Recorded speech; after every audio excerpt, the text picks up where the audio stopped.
अस्सलाम वालेकुम जी। आज का हमारा टॉपिक है टाइट बाइंडिंग अप्रोक्सीमेशन। कल हमने इसकी थ्योरी समझी थी कि बेसिक अप्रोच क्या है इसके अंदर थ्योरेटिकली। तो आज हम इस अप्रोक्सीमेशन का प्रूफ देखने वाले हैं, यानी हम देखेंगे बुनियादी मकासद, उसका मैथमेटिकल टूल कैसे इस चीज को डिस्कस करता है। तो शुरू करते हैं टाइट बाइंडिंग अप्रोक्सीमेशन में। इसका जैसे मैंने कहा एम हम देखेंगे कि आपने एवेलुएट करना है energy level of electron solid के अंदर या क्रिस्टल के अंदर आप कह लें। तो इस मेथड का जो अप्रोक्सीमेशन है वो क्या है कि सबसे पहले हम वेव फंक्शन देखेंगे इलेक्ट्रॉन का एक एटम के लिए। फिर हम उसको उसकी मदद से क्या बनाएंगे, क्रिस्टल ऑर्बिट को कंस्ट्रक्ट करेंगे। तो एक linear combination of atomic orbital बनेगा जो कि आपके पास इलेक्ट्रॉन की पीरियोडिक फील्ड के अंदर मोशन को डिस्क्राइब करेगा। यानी हम पूरे क्रिस्टल को देखेंगे एज अ होल उस सेंस में। बात समझ आ गई? तो बात शुरू होगी एक वेव फंक्शन से जिससे उसे कंस्ट्रक्ट करेंगे क्रिस्टल ऑर्बिटल। फिर वो आपको क्या इंडिकेट करेगा, वो सारे का सारा सम करेंगे जब आप, तो वो लीनियर एटॉमिक आपके पास कॉम्बिनेशन बन जाएगा जो आपको डिस्क्राइब कर रहा होगा इलेक्ट्रॉन की पीरियोडिक फील्ड के अंदर मोशन को। शुरू करते हैं। लेट्स से आर और आर एन क्या है, पोजीशन वेक्टर किसके, इलेक्ट्रॉन के और nth एटम के रिस्पेक्टिवली क्रिस्टल के अंदर, जैसे आप फिग में भी देख सकते हैं। ठीक है। तो अब आपके पास क्या है जी कि कॉरेस्पॉन्डिंग जो वेव फंक्शन का होगा वो क्या बनेगा, psi not R minus R N. Not क्यों लगाया है, क्योंकि आपने जो वेव फंक्शन देखा है वो कहां से देख रहे हैं, ओरिजिन ऑफ के स्पेस से। ठीक होगी बात। तो अब जैसे मैंने पहले कहा कि आपने वेव फंक्शन जो क्रिस्टल ऑर्बिटल का अब हासिल कर लिया, तो उससे लीनियर कॉम्बिनेशन बनाना है अब आपने। तो आप सम कर दो सबको। तो जब आप समेशन करेंगे वो तमाम लेटेस्ट पॉइंट्स के ऊपर लेके आपने उसे सम कर दिया। यहाँ पे सी एक कांस्टेंट के तौर पे आ रहा है। तो हम कहेंगे कि पोटेंशियल जो क्रिस्टल में पीरियोडिक है और आपके पास लेटेस्ट कांस्टेंट के इक्वल होगा, तो वेव फंक्शन आपके पास ब्लॉक वेव फंक्शन जैसा होना चाहिए। और हम जानते हैं ब्लॉक वेव फंक्शन था। तो उस जैसा बनाने के लिए सी एन के की वैल्यू लाजमन इसके बराबर होनी चाहिए। ठीक है। अब n की पावर 1/2 कैसे आ गई, तो पहले वो बाद में आगे चल के डिस्कस करते हैं। ये वैल्यू उठा के अगर मैं इसके अंदर डाल दूं तो ये इक्वेशन बन जाएगी जो कि अब ब्लॉक फंक्शन जैसी नजर आ रही है आपको। ठीक। यहाँ पे जो जैसे मैं कह रहा हूं n की पावर 1/2 का फैक्टर इंक्लूड किया है ताकि वेव फंक्शन आपका नॉर्मलाइज्ड हो यूनिटी पे। ठीक है।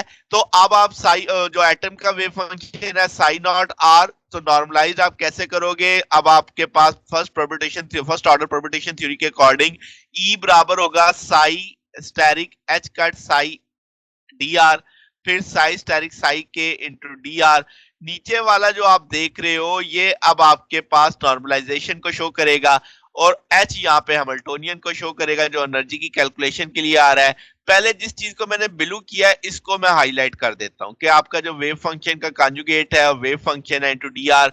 तो आप 1/n summation m summation n, यानी दोनों को अलग अलग करके आपने लिख लिया, ई की पावर योटा के R N minus R M psi not R minus R N psi conjugate R minus R M D R. अब इसमें क्या है कि अगर आप यानी ओवरलैपिंग वेव फंक्शन का देख रहे हैं कि वो इंतहाई करीब है, तो एन और एम को बराबर कर लो।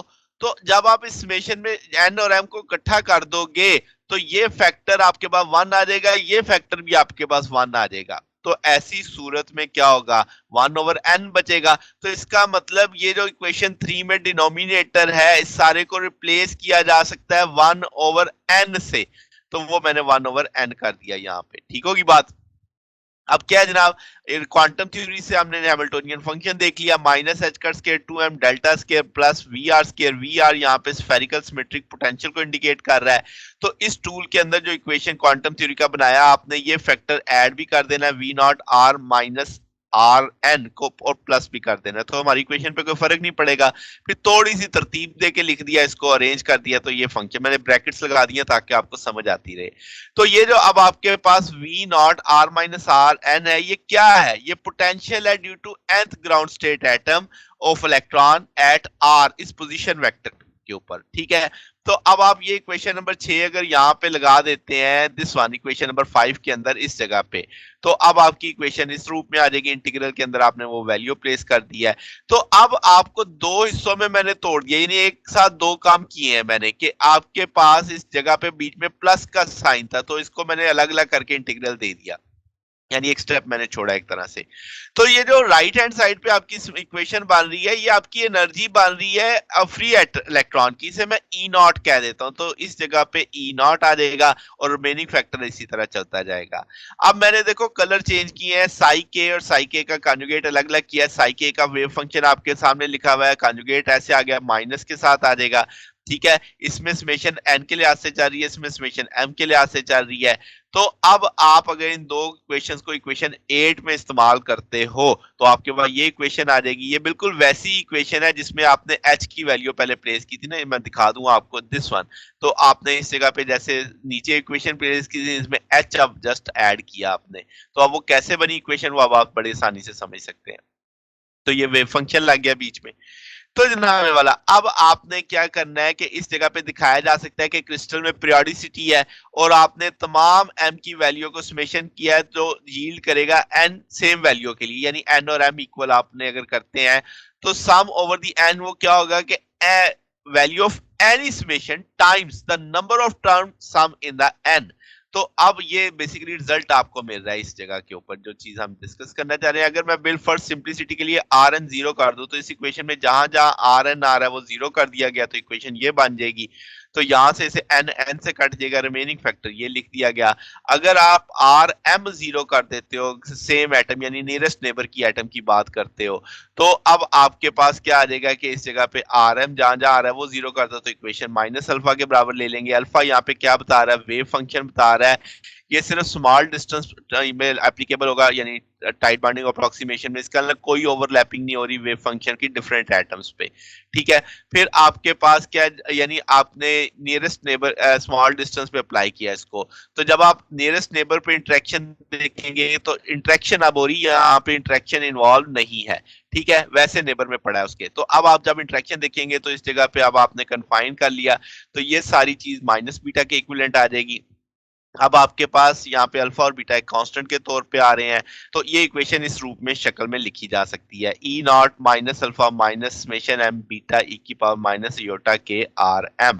अब ये इक्वेशन बता क्या रही है, पहले तो इस बात पे आ जाए कि अल्फा यहाँ पे आपकी फ्री इलेक्ट्रॉन वाली एनर्जी को कम करेगा, माइनस का साइन आ रहा है ना, तो इसका मतलब आपके पास अब यानी उसके लिहाज से आपकी एनर्जी कम होगी। मगर सेकंड टर्म का मामला बड़ा मुख्तलिफ है।